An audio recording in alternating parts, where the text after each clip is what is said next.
Well, Danny joins me, Danny in Spalding. Danny, thank you for coming on the programme and talking to us today.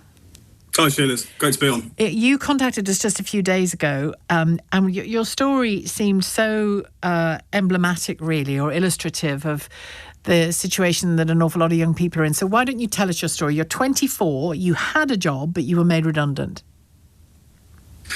Yeah, so funny before that, I actually got made redundant at the same company, but I got promoted. So in the space of 7 months, I got made redundant twice. And it was unfortunate. It was something that I have to say that it was completely understood. I knew why it happened. It was a company-wide redundancy. Everyone got affected, from every team. I just didn't see the second one coming at all. I was doing great. I was really ambitious. I was really happy where I was. The team I was with, the people I was with, and the job I was doing was fantastic. I was working with leading retailers in the UK. It was, I don't know, it was something for a 23-year-old at the time. It was unbelievable. You were an account executive, so you were overseeing accounts, yeah. Yeah, I had account directors with me. I had some great people alongside working with me. And like I said, it was a dream, really, for someone who lives where I am, where I could see sheep behind me and I've got sugar beet fields to the left. It was great to sort of get that business life somewhere here. And now I'm in sort of a situation where I'm struggling to get back. You were working in a workplace, were you, not at home?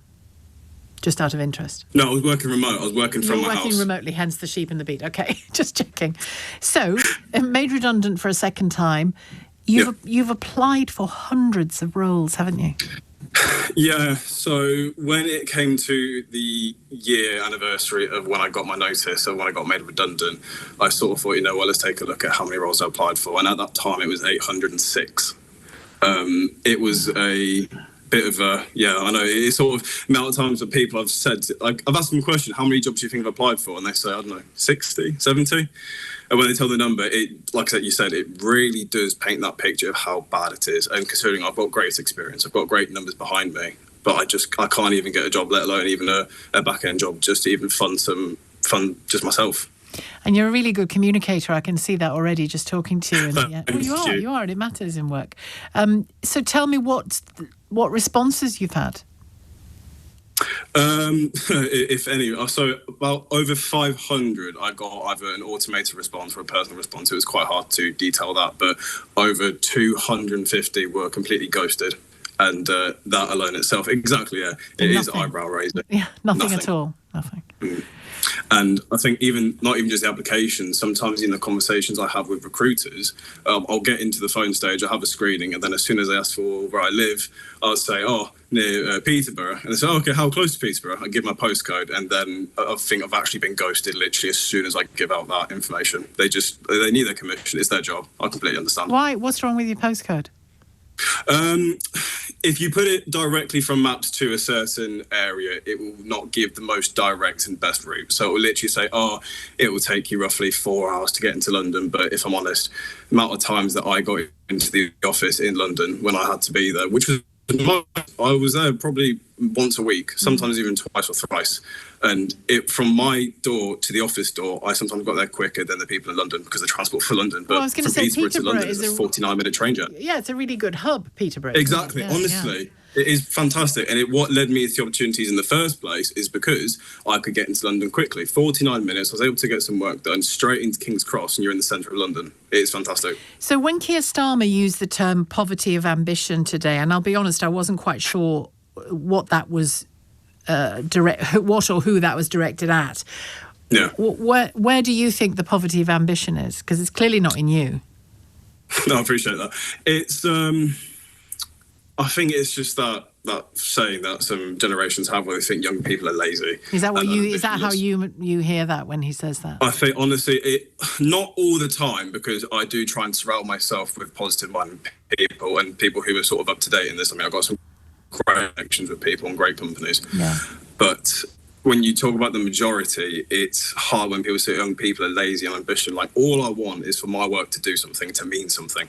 Like, I started working professionally once I left this sort of area of work as a junior consultant, but I started as an apprenticeship. Funny enough, whilst we're talking about that, I completed my level 3, got a distinction, top of the cohort, and Yeah, you can try, but sometimes that proof is not enough for people.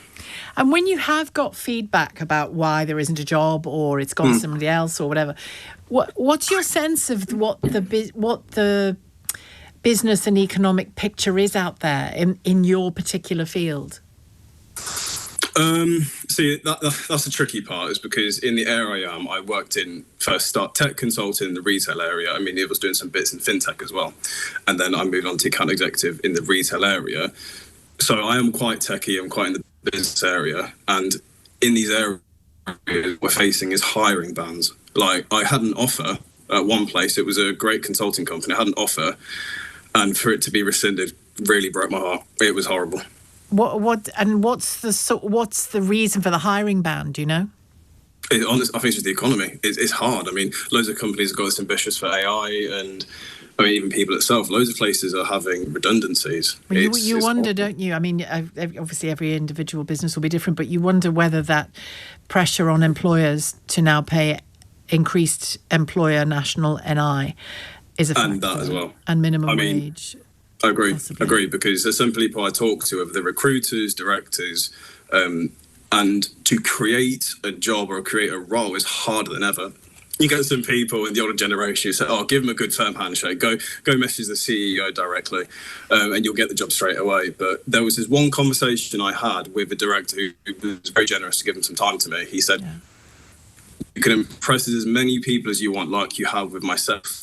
But I have to give the rest of my teams full autonomy when it comes to the hiring process. Companies have the policies for a reason. It's not just one person you have to get through. It's a process, and once a process, so that it's a fair level playing field for others. It is completely fair. It's just what you have to accept. And I know that you are not in receipt of any benefits. You're still leaning on your redundancy pay. Do you think if this wait for a new job goes on, you might end up using the benefit system? How do you feel about it?